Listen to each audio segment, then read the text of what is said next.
in me. Love me. Open up your heart and let our love begin. Trust in me. And let me in. This is a long-awaited review. Ever since the Tesla came out, we have been dying to review one, and finally, we have the opportunity. Tesla kind of took the automotive industry by storm. Their approach to building cars is more akin to a tech company like Apple than companies that have been around for hundreds of years with their typical manufacturing process. They don't use dealerships, and of course, they're all electric, don't look like a cheese wedge, and are, and in some cases, extremely, extremely fast. So the model here we're driving is the 2015 Model S 85D. So the number 85 stands for 85 kilowatts. D is the dual motor. You'll notice it's missing P, so it's not the crazy all-out performance model. This one will still has 422 horsepower, which is not bad. Quite a bit. And because of the nature of electric motors, you get max torque at 0 RPM. Oh, wow. Whoa. Wow.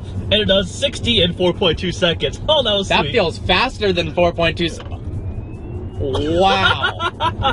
This is actually my first time ever in a Tesla while moving. Oh, awesome. So interesting with the driving experience.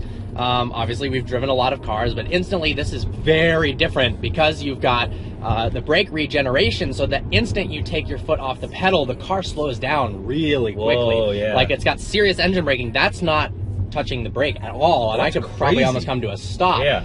And you're always in the perfect gear because there are no gears. Single and you've got direct drive. you've got instant torque at 0 RPM. So That is legit fast. that is fast. Holy cow.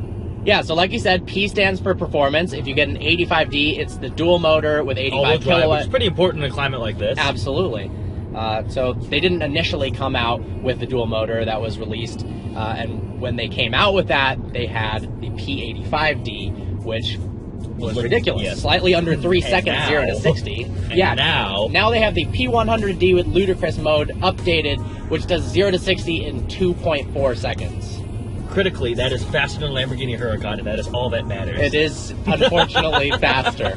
I'm sure after 60, another characteristic of electric motors is they kind of burn out. They're optimized for lower speeds as of the technology right now. So when you step on the gas at 100 miles an hour, it's going to get destroyed by a car that has a similar quarter-mile time or 0 to 60 time. Better but gearing. off the line, my Oh, God, from a standstill, is this thing good. I can't imagine like a P100D. It's pretty nuts. This feels pretty intense. I've been in a already. P90D, not the 100, but it was pretty, like, the 0 to 30 is faster than anything I've ever experienced.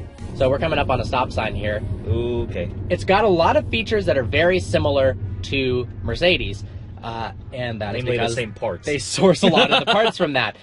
So one thing is, I'm at a stop sign, press and hold the gas pedal down all the way, activates hold so I can release it, then floor the gas. Whoa.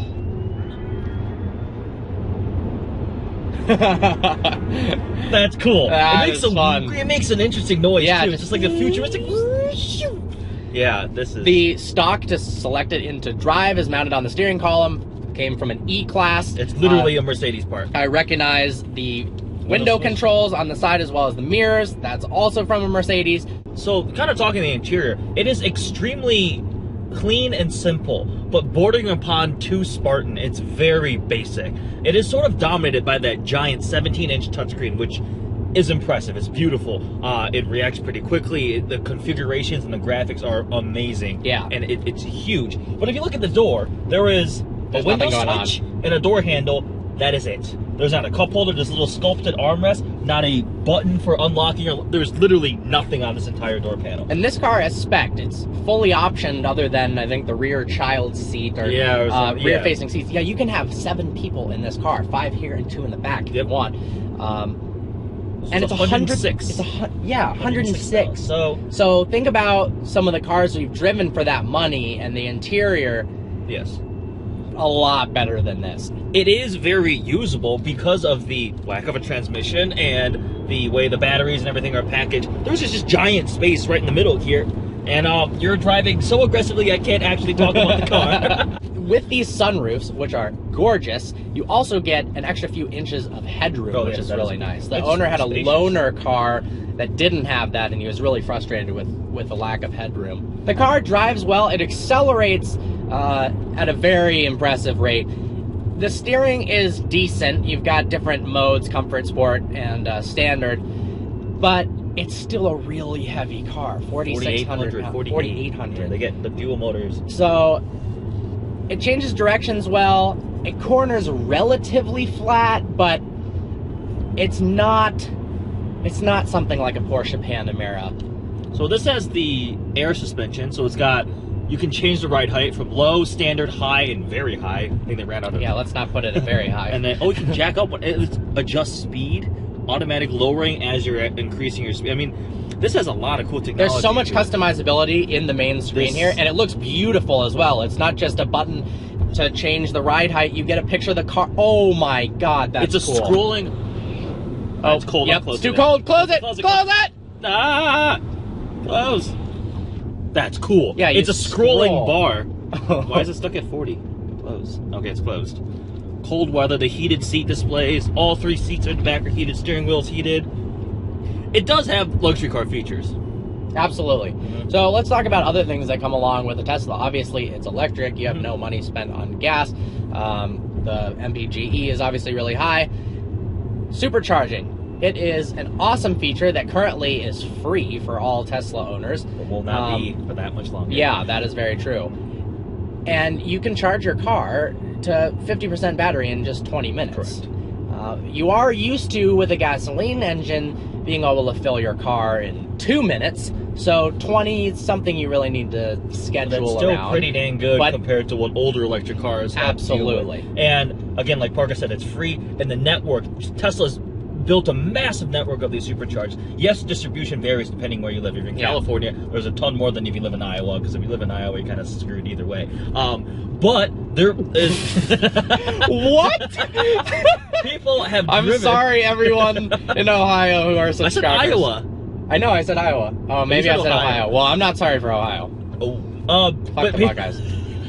People have driven across the country from like New York to LA using only the Supercharger network. There is a trip planner app essential that lets you route your trip in accordance to the superchargers available. So, are you trusting out autopilot? Yeah, I'm doing autopilot. Keep going with your... No, I want to watch this. All right, so I've activated autopilot. You activate it in a very similar way as Mercedes Distronic Plus by pulling back a stalk that's below the turning indicator. It shows me the Model S inside the lanes. There's 2 blue lines on either side. Graphics are amazing. Interestingly, it restricted me to 40 miles an hour. I'm not sure what the deal there was, but it's working. Oh, maybe because the speed limit is 35. So it won't let you go more than 5 over the speed limit? That's dumb. The speed limit is 35 allegedly. Auto steer, speed restricted. Oh. So this is working really well. Usually cars that have lane keep assist, they're good on the freeway because the lines are consistent and you don't have tight radius turns. But this has gaps in the lines for driveways and turnoffs, and it's still doing quite. Usually, well. And what I've discovered, lane keep assist cars, they kind of drive like you're drunk. They like go from one end, it's like, oh, there's a lane here, I gotta go back this way, and they overcorrect. You kind of just keep weaving back and forth in the lane. Honestly, it's kind of a self-conscious thing. I'm afraid to use it on my car sometimes because it weaves from side to side, and that doesn't look good, especially if it's a Friday night and you're just trying to take a relaxing drive home, and I'm not trying to get pulled over. This is the key. Key is nice. It's very cool. It's a little Tesla. I like. You can unlock it, and how does it? I don't know how it works actually. It's a little plasticky, and by that I mean the entire thing is plastic, so it's a lot plasticky. But, it's cool. It looks like a Tesla. It definitely so is how very can you cool. hate that? I like keys shaped like the cars. Yeah, like Pagani's. Yes, I do like that one. So in terms of range and performance, it does have some downsides, namely it gets the maximum range pretty much only in optimal conditions. Correct. If you go up and down hills or you drive on the freeway a lot, this is very different than a gas car where your best miles per gallon might be 55 or 65 miles an hour. You're going to get the best equivalent fuel economy, electric range in the city, as opposed to on the highway. You're going to get less, and temperature is a big deal. It's cold right now, and batteries do not do well in the cold. When it's on like 32 degrees and under, he said he would noticeably lose 25 to 30% of his range, which is quite significant. Yeah. And also another thing, chances are you're not buying this to be a performance track car. If you are, maybe reconsider. But lapping these, just because they have the stats, you know, 0 to 60 in crazy times for the P100D, and it supposedly handles really well, though, I mean, it's okay. It's adequate. They will overheat if you lap them several times. Batteries, I mean, it's a Corvette Z06, so if your street speed 717, you might as well get a P100D too. You can have all overheating cars. Speaking of overheating, these, I've got a heated steering wheel and heated seats in the back too. It works really well. It's freezing outside, and I feel great in here. Somebody's going to comment, if it's freezing outside, why are you wearing a t-shirt? Because I'm wearing a t-shirt. Well, because he was wearing a jacket, and then he took his jacket off. Yes, that is what it is a possibility. I mean, I feel like the graphics and rendering is on par with the best of the luxury cars out there. Maybe even better. Yeah, which fits Tesla, because, I mean, they're a tech company, essentially. Yeah, no, in terms of the infotainment, this is like the best of the best. Exactly. Which is in stark contrast to the Lexus we're driving this week, which has a terrible... From when I was 8. Yeah, for real. Damn, that is impressive. Yeah, it is. That is, and this is just a regular one. Yeah. Electric cars are cool. They are This cool. is very, very cool. Yeah, why didn't you get this instead of your i8? Oh, shut up. For the people who make that comment, this is a 4-door sedan. It's not a comparable not a comparison. 2-door sports car. One of the coolest things about the Tesla, is over-the-air updates, software updates. So again, this is a very technologically advanced vehicle, and they have enabled it to essentially be updated via Wi-Fi, and you leave it in your garage and they send updates that have included forward collision warning, adaptive cruise control, blind spot warning. They had to fix some recall issue where you never even had to take the car into the dealership. Yeah, or adding performance modes that make your car faster. That one's cool too. Yeah, so that's literally the manufacturer going, yeah, I'm all right with you tuning the car. Yeah. Let's make it more powerful. Let's do it over the you let's do it over your router. Yeah, some fuel economy, but it's going to work. Fuel better. economy, electron economy, This is so smooth. It rides really well rides too. Really well. It's got and probably the air suspension does a very good job. And of that. the isolation from the road is fantastic. There's like really no wind or road noise. Man, this is I'm pretty impressed. Wow. Wow. That's awesome. Yeah. After seeing what they did with the restyling of the front, they improved it a ton. I don't really like that circular black-looking penguin face. The thing is, I think the reason it did that penguin face was because people are so used to having a grille on their vehicle. Yeah. They didn't want to go so styling-wise. And the reason a grille exists is for airflow, because you have an engine up there in most cars. And then on the new one, they're like, wait a second, we don't have an engine. We don't need that. So they just sculpted the nose to be smooth, and I think it looks a lot better. It looks a lot better. I think they missed out on an opportunity when they were designing this vehicle to make it more futuristic and radical to fit what type of vehicle it was. They went a little too conventional because they didn't want, I don't know why they wanted to step too far out of the envelope or something. But, I mean, it was the world's first, like, pretty successful pure electric vehicle. They could have gone crazy. Like, look at what the Fisker Karma looks like. Yeah, so, I mean, the Fisker Karma was an epic failure in terms of quality control. Yeah. Oof. Yeah, that feels nice. But that was designed by Henrik Fisker. It looks absolutely incredible. I've never been a huge fan of the way these look.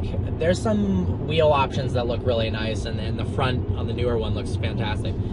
But overall, I mean, it's finally a decent looking, really good performing electric car as a very viable alternative for car enthusiasts to actually opt for an all-electric vehicle instead of an internal combustion engine. What are the compromises?